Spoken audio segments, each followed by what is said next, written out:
살다 보면 누구나 고통의 시간을 피할 수 없습니다. 건강이 갑자기 무너져 삶이 멈추기도 하고 소중한 사람과의 관계가 흔들리면서 마음이 아프기도 하며 오랫동안 쌓아온 일이 한순간에 무너져 버리기도 합니다. 우리는 그런 순간을 원하지 않지만 하나님은 그 안에도 분명한 뜻을 두고 계십니다.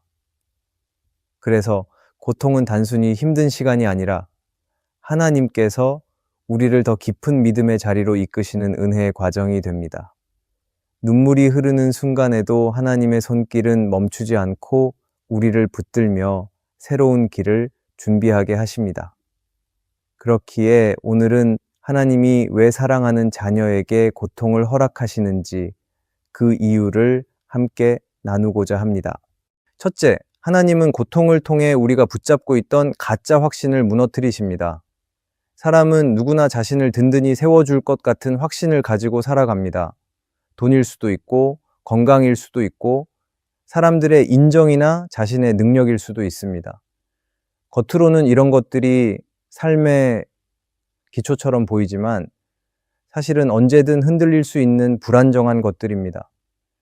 하나님은 우리가 그것을 의지할 때 얼마나 쉽게 무너질 수 있는지를 아시고 오직 참된 반석이 되시는 분만 붙들도록 이끄시기 위해 때로 고통을 허락하십니다. 고통의 시간은 우리가 의지하던 헛된 확신을 드러내고 그것을 내려놓게 만드는 도구가 됩니다. 사람은 평안할 때는 자신이 무엇을 붙잡고 살아가는지 잘 깨닫지 못합니다. 일이 원하는 대로 풀릴 때는 돈이 있으면 안전하다고 여기고 건강하면 문제없다고 생각하며 사람들의 칭찬이 있으면 삶이 안정되었다고 착각합니다. 그러나 고통이 닥치면 그것들이 결코 흔들리지 않는 기반이 될 수 없음을 알게 됩니다. 건강은 작은 사고나 질병으로 쉽게 무너지고 재산은 한순간에 사라질 수 있으며 사람들의 인정은 금세 변해버립니다. 우리가 믿고 의지하던 것들이 얼마나 연약한가를 깨닫게 될 때 하나님은 우리를 눈에 보이는 것들에서 돌이켜 진정한 반석을 바라보게 하십니다. 성경에서 욥은 풍족한 재산과 명예, 자녀를 가진 사람이었지만 하루아침에 모든 것을 잃고 심한 질병까지 겪으며 자신의 확신이 무너지는 시간을 지나야 했습니다. 이유를 알지 못해 탄식과 원망을 쏟아냈지만 결국 하나님 앞에서 자신의 한계를 인정하며 겸손히 무릎 꿇었습니다. 그는 고통을 지나면서 비로소 하나님을 깊이 경험했고 오직 주님만이 참된 구원자이심을 알게 되었습니다. 고통은 욥에게서 인간적인 자부심을 무너뜨렸고 그를 더 깊은 믿음으로 세우는 통로가 되었습니다. 오늘 우리의 삶에서도 하나님은 같은 방식으로 역사하십니다. 가정의 어려움, 건강의 문제, 관계의 갈등을 통해 우리가 무엇을 붙들고 있는지를 드러내십니다. 처음에는 두렵고 힘들지만 그 과정을 지나며 알게 됩니다. 내가 의지하던 것이 얼마나 허약한가, 내가 붙잡던 것은 진짜가 아니었음을 깨닫게 됩니다.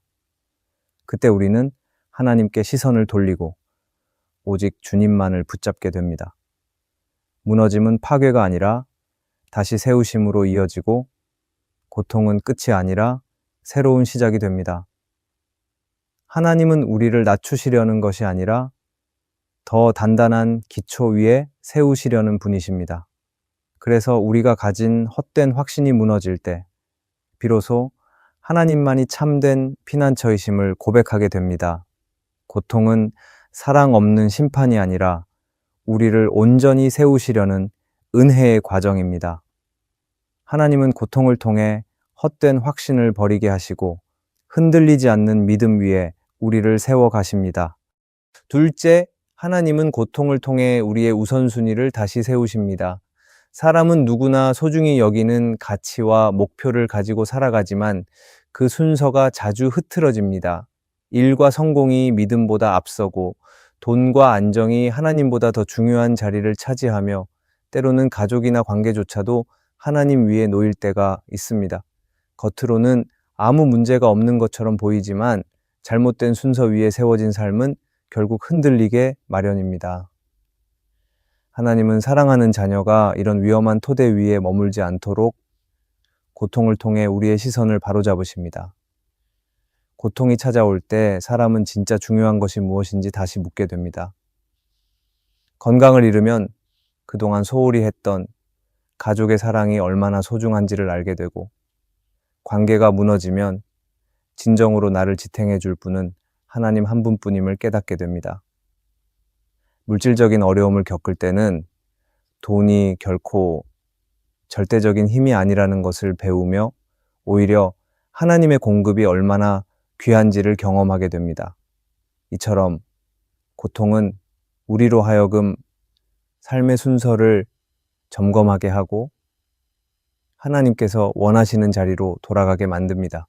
이스라엘 백성들이 애굽에서 해방되었을 때 곧바로 약속의 땅으로 들어갈 수 있었지만 하나님은 광야라는 길을 지나게 하셨습니다.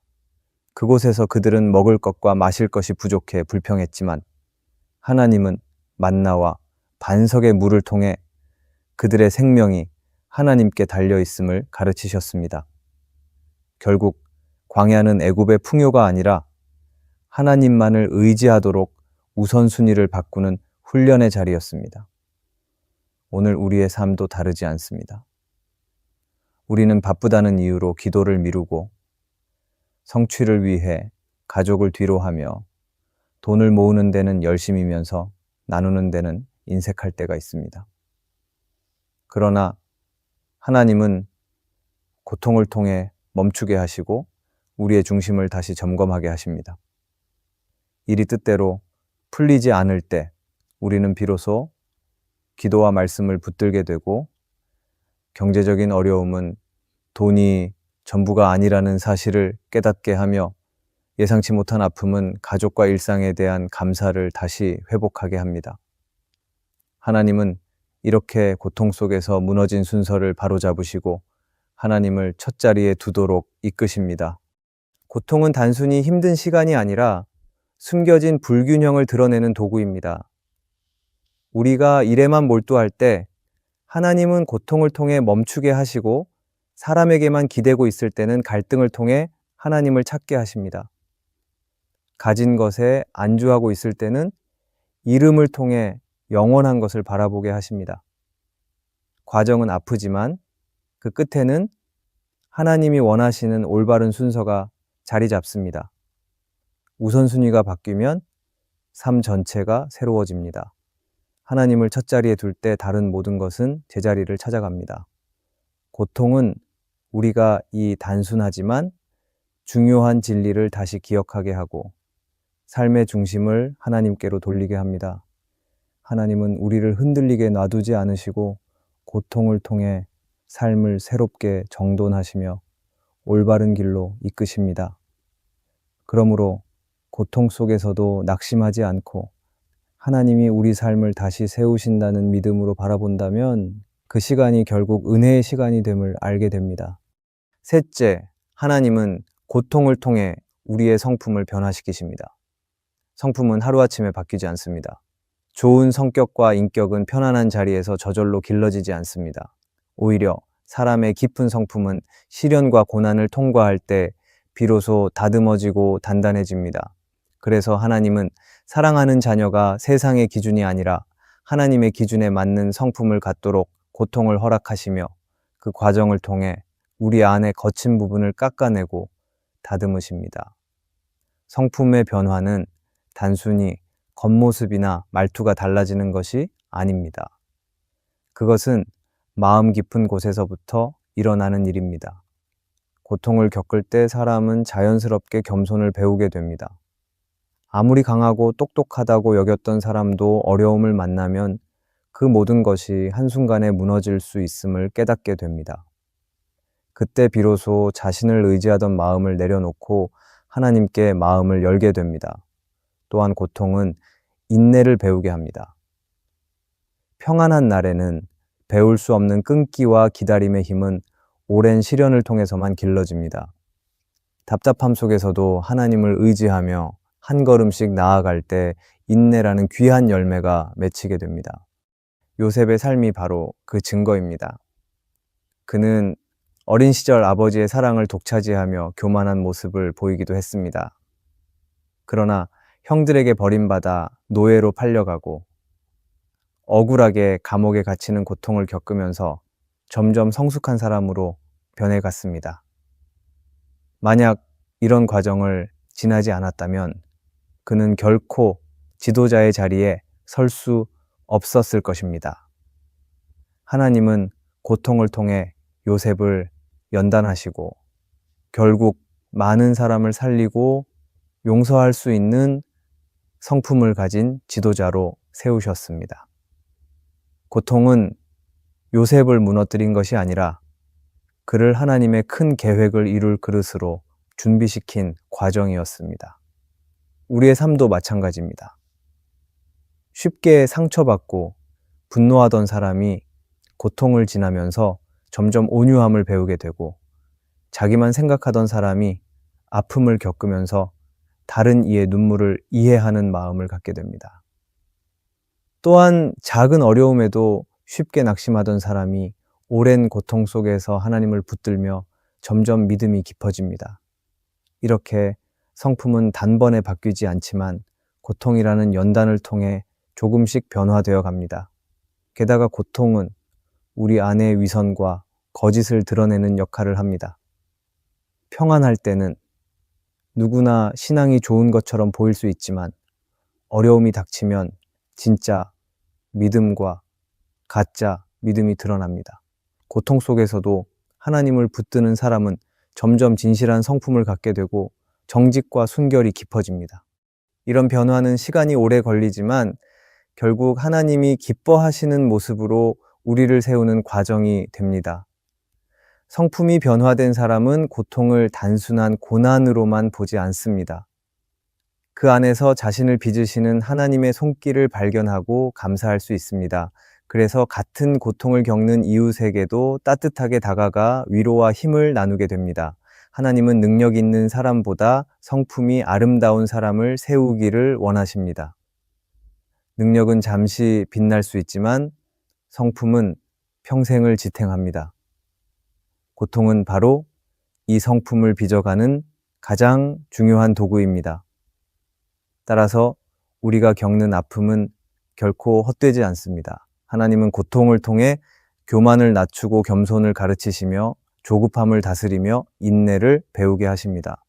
또 자기중심적인 태도를 버리고 주님 중심의 삶을 살아가도록 만드십니다. 이런 과정을 거치며 우리의 성품은 점점 예수 그리스도의 모습을 닮아갑니다. 그러므로 고통은 지나가는 사건이 아니라 하나님이 우리를 다듬고 세우시는 은혜의 과정입니다.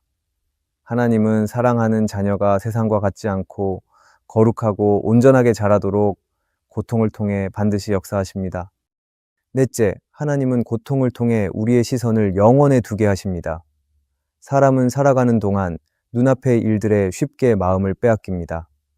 당장 해결해야 할 문제, 안정된 생활, 사회적인 성취와 같은 것들이 삶의 우선순위를 차지합니다. 그러나 이런 것들은 모두 일시적이며 영원히 우리를 붙들어 줄 수는 없습니다. 하나님은 우리가 헛된 것에만 매이지 않도록 고통을 허락하시고 그 과정을 통해 우리의 시선을 이 땅이 아닌 영원한 하나님의 나라로 향하게 하십니다. 고통은 눈을 열어 진짜 소망이 무엇인지 깨닫게 하고 우리가 바라봐야 할 곳을 분명하게 보여줍니다. 고통을 경험할 때 사람은 자연스럽게 영원에 대해 깊이 생각하게 됩니다. 평소에는 죽음과 영원한 세계에 대해 무심히 지나치지만 병상에 눕거나 사랑하는 이를 떠나보낼 때 우리는 인생이 얼마나 짧고 연약한지를 실감하게 됩니다. 내가 가진 것, 누리던 것들이 결국은 다 사라진다는 사실 앞에서 진정으로 의미 있는 것이 무엇인지 묻게 됩니다. 하나님은 이러한 순간들을 통해 우리의 시선을 잠시의 즐거움이 아닌 영원한 생명과 소망으로 향하게 하십니다. 사도 바울 역시 같은 고백을 했습니다. 그는 수많은 환난과 시련 속에서도 그 고난을 영원한 영광에 비하면 잠시뿐이라고 말했습니다. 육신의 눈으로 보면 그는 감옥에 갇힌 죄수였고 매를 맞고 굶주리며 고생하는 인생이었습니다. 그러나 그의 영혼은 언제나 하나님께서 약속하신 영원한 나라를 바라보고 있었습니다. 그래서 그는 환경에 매이지 않고 오히려 기뻐하고 감사할 수 있었습니다. 바울의 삶은 고통이 어떻게 시선을 땅에서 하늘로, 현재에서 영원으로 옮기는지 보여줍니다. 우리 삶도 다르지 않습니다. 건강을 잃을 때 비로소 사라지지 않는 생명의 소망을 바라보게 되고 물질적인 어려움에 부딪히면 썩지 않는 하늘의 상급을 생각하게 됩니다. 사랑하는 이와 이별할 때는 다시 만날 날을 소망하며 하나님의 나라를 바라보게 됩니다. 하나님은 고통을 통해 우리가 붙잡아야 할 소망이 세상의 성취가 아니라는 것을 알게 하시고 마음을 영원한 하나님 나라에 두도록 이끄십니다. 존 파이퍼는 그의 책 하나님을 기뻐하라에서 이렇게 말했습니다.